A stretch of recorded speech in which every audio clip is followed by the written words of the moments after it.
Fiber can literally help flush calories away, assisting with weight management.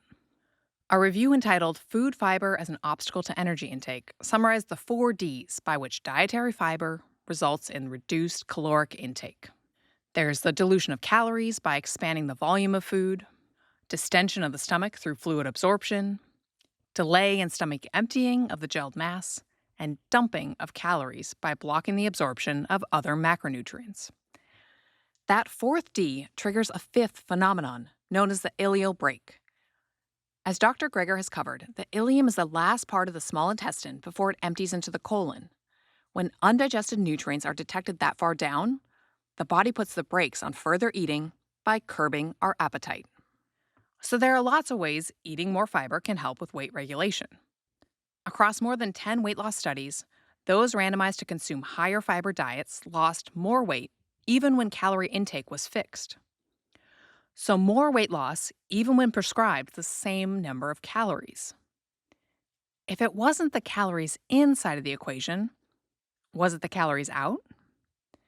Normally that means things like exercise, but in the case of high fiber diets, there literally are calories out, as in out the other end and flush down the toilet. But the same calorie higher fiber groups were losing more weight than could be accounted for, even after taking into account the excess calorie dumping. Where were the calories going? To solve the mystery of the missing calories, researchers fed people different amounts of fiber and sealed them in an airtight chamber called a whole body calorimeter to closely monitor their metabolic rate. Those with more fiber in their system were burning more calories even in their sleep. Only about 2% more, but that translated into burning almost 50 more calories a day without getting off the couch. For people on long-term fiber-rich diets, they figured that all that fiber might bulk up their intestinal lining, which is a highly metabolically active tissue.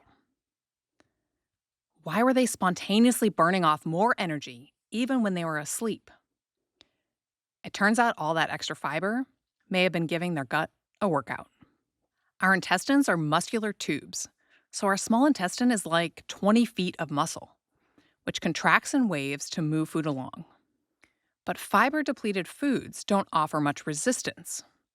The apple juice and Wonder Bread get absorbed almost immediately and don't put up much resistance.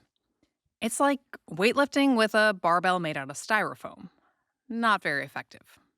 Researchers had people swallow long strings of electrodes to measure the electrical activity of the muscular contractions of the intestines of those eating low-fiber meals versus high-fiber meals.